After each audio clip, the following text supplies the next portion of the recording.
Hey guys, Joe here. It's me winking in a snowstorm. Get it? Because I'm Asian. Anyways, if you went to the community tabs yesterday or Sunday, not 100% sure when this one's coming out, you would have seen that I posted a picture of a serial number for a, obviously, U.S. military 1911. I wanted to do some more research on it because it seemed a little wonky. We'll get back into that.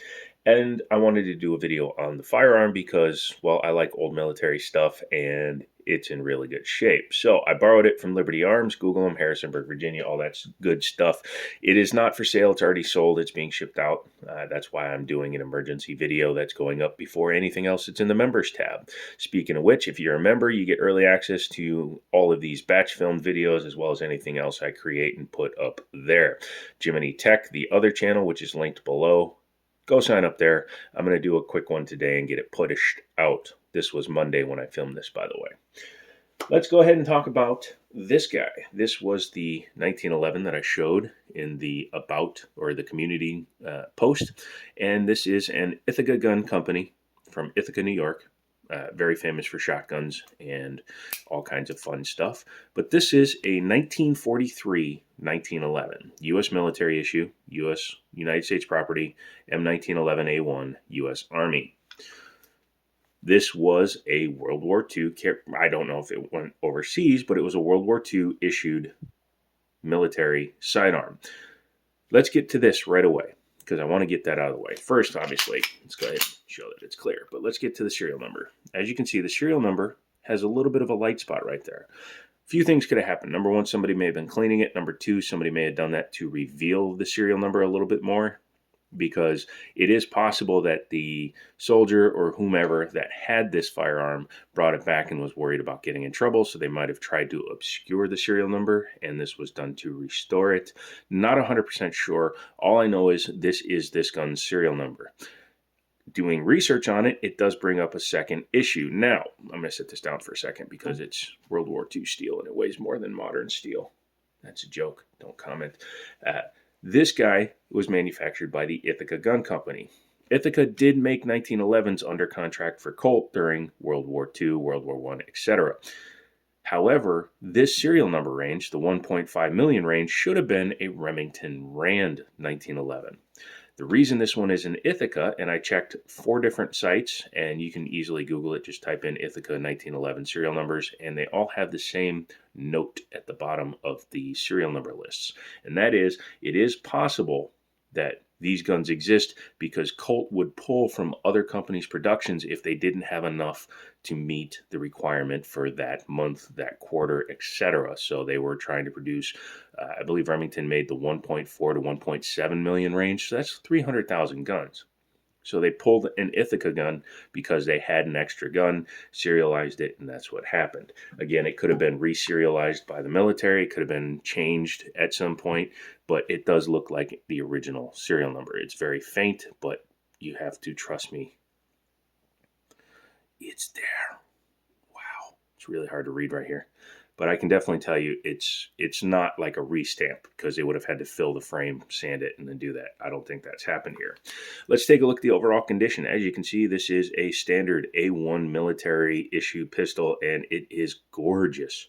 It's got some standard wear. Obviously, a lot of times they were in leather holsters for long periods of time. A lot of drawing and shooting. We didn't have Kydex back then, so you don't see as many scratches. That is primo. This gun appears to be period correct, although somebody needs to tell me down in the comments if that's right. We'll get back to that as we look at the gun, but did they have stippled triggers in 1943? I don't know. I'd like to hear from you guys. Has the lanyard on the raised rear raised spring handle, the raised rear mainspring housing. Standard grip safety. This is not a beaver tail. Do not call it a beaver tail. It's just a grip safety. And then you have a spurred hammer. Enclosed trigger. This is a short trigger. It's not the long trigger. It's not adjustable, as you can see.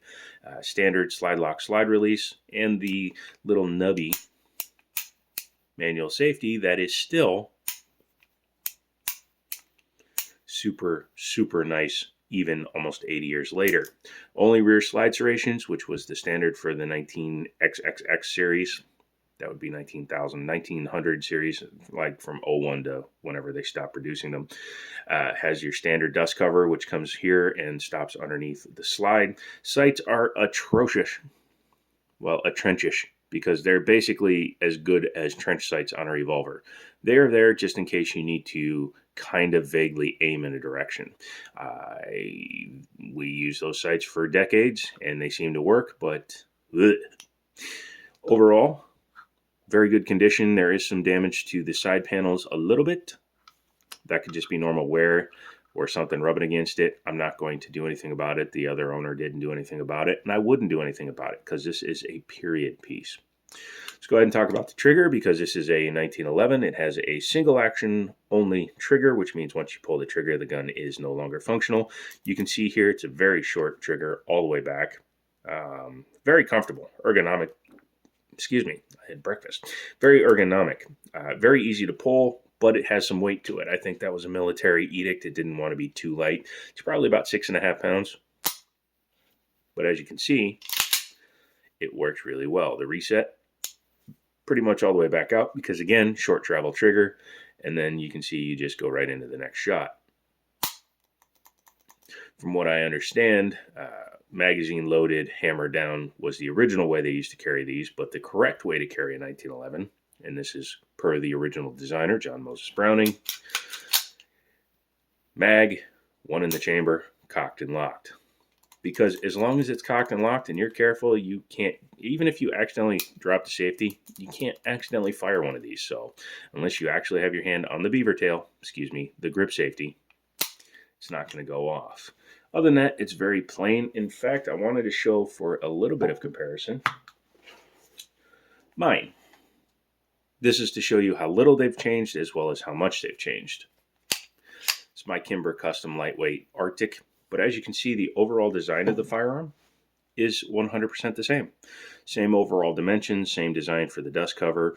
This one obviously has an alloy frame and a couple other modernizations. Mine has the skeletonized trigger, skeletonized hammer, fully adjustable trigger that is much farther back, and a full beaver tail. You can see how it fully covers the back of the hammer, and it is extended for ease of use. Mine has a flat mainspring housing, which was original 1911 spec. I also have much better sights on mine, fiber optic front and low snag rears. I still have to change it out for an LPA. Here is where there's one big difference between the two firearms, and that's in your ejection port. You can see that the modern gun is much lower than the original gun. You can actually see down into the mag well almost. This aids in ejection. Early guns, even earlier than this one, used to have just a little oval port. This could actually cause stovepiping for bad ammunition, wet ammunition, whatever the case may have been back in the day. This was actually the revised version, but it still wasn't cut enough. So they wound up cutting these way down. And then this chamfer was added later, and that also aids in ejections. Typically, that's more useful for 9 mils, but even in 45, if you get a bad load, it would aid in the ejection. But otherwise, as you can see, basically identical firearms. Obviously, mine being enthusiast grade has a much better trigger. Let's move you just a little bit. Yeah, there we go. Yeah.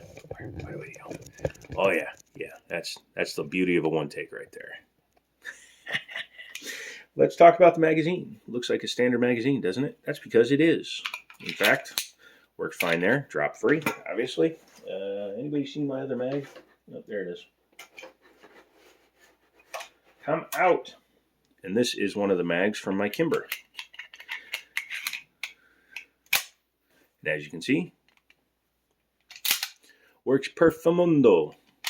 That wasn't a real word, but it works just fine. And in fact, that magazine works in my Kimber. Let's go ahead and take her apart. Let's go ahead and show clear. Boom. Okay, we are cleared. Cleared for takeoff, y'all. Man, trying to find the right angle is difficult. Also, I apologize if you're only getting this in mono, because I'm only on one side of the camera. Sorry. Might sound weird. Just turn on mono. It's fine. Go ahead and clear it. Engage your rear safety. I like to do that because it prevents the slide from moving while you do this. Take your gun, set it down, push down on the plunger, and start moving the bushing around. Don't let go. Jack. don't let go, because that can go flying around the room. Once you do that, go ahead and twist your barrel bushing back the other way and slide her out. That is the purpose of the barrel bushing. It holds both the plunger in and keeps the barrel generally centered. Once you've done that, go ahead and drop your safety, pull your slide back to your takedown notch. I'm so good, it just landed there. And push out on your slide lock slide release. Go ahead and take that guy out, set her down. Flip the gun over because this has a half-length guide rod. We'll talk about that in about 5 seconds. And take your frame off. The reason I quotated that is because this isn't really a half-length guide rod. This is just a guide rod. It only became a half-length guide rod when guns like this came out with full-length guide rods. Doesn't actually do much in terms of stability or aiding anything. Ooh, sorry about that sudden jump cut. There was a shoe and a box sitting there, and it was driving me nuts. Now that that's out of the way, let's go ahead and continue the takedown. Drop your drop link, and slide your barrel out the front. Once you've done that, there you go. You have field stripped your 1911. Let's go ahead and take a look at her. Looks to be in incredible shape. Now, we don't serialize barrels here in the United States, and it doesn't look like they did it for the military either. So, unfortunately, I can't tell you if this is original to the gun. I will tell you, it has some extreme grooving in there. Man, that is some nice rifling in there. I don't know if it was recut or if that's original. Again, if you know more than I do about military stuff, please leave it down below. Also, check out Military Arms channel. He has a really interesting piece about the evolution of the 1911. Let's take a look at the inside of the slide. Very nice condition still. Again, this is an older piece, but it looks like it was only lovingly used. You know what I mean? It doesn't look like it was abused. Definitely had a lot of rounds through it. Definitely has a high round count. That's why I'm questioning the originality of the barrel. But the overall condition is spectacular. The lugs look incredibly nice. The breech face looks incredibly nice. The port here looks great. I would not do anything to this gun other than put a protective coat of maybe some gun wax on it, because that doesn't affect the finish at all and it comes off. The recoil plug, again, for just a cheap little piece of stamped steel, looks to be in good shape. Everything in here looks amazing. Frame is just as nice for a quick production piece. You can see some milling marking from when the gun was originally manufactured. Series 70 internal. Obviously, this is a World War II gun. This is before Colt's requirement from the United States to possibly add a firing pin block, or AKA drop safety. Don't know why my phone does that. It keeps giving me a message I can't read in time. But overall, very good condition. Besides, obviously, our soldiers' idiot marks. But that is your field strip 1911, and my Kimber comes apart exactly the same. Reassembly. Take your barrel, take your slide, flip everything over, drop your drop link, put it back in the hole, and lock up there. Go ahead and pop up your drop link. Take your barrel bushing now, put it on, and twist it over. Number one, it makes things easier later. Number two, it also helps center the barrel while you're reassembling it. Take your guide rod, set it down on top. You will see that it's got a crescent shape half moon cut there. Make sure that's in the correct position. Take your gun and start your slide onto the frame. I do this upside down for the reason that it actually keeps the guide rod from falling out.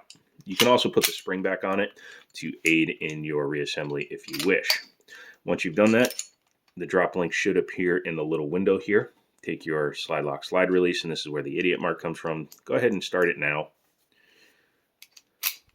That way, you can bring the gun back and do this.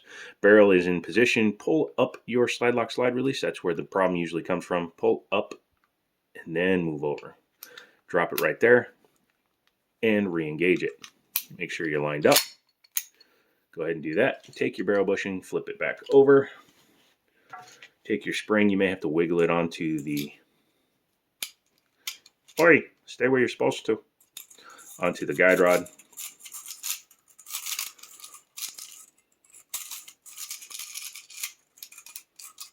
Just to make sure you get it on there correctly. Take your spring. Plunger, bushing, everything. And redo it. Drop your safety.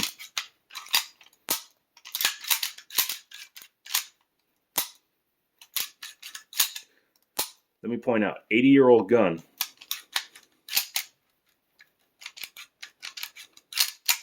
with no real lube on it, and it's still smooth as butter. Tolerances are a little loose, but still smooth as butter. So, that is a World War II military-issued U.S. Army 1911. I think it's a pretty cool piece. If you're in the market for one, contact us. I know where there are some. Contact us down in Liberty Arms, Harrisonburg, Virginia. Say, hey man, I saw it on the Jiminy Show. I want me one. We'll definitely keep our eyes open for you. Come back for more videos. I actually am comparing this to my Kimber and another firearm, so those will be done here in the upcoming days. Thank you so much for checking out the channel. Don't forget to become a member, subscribe, all that good stuff, and come back for more content such as this. So I'm going to get out of here. I have 3 more videos to film before I have to give this gun back. So talk to you later.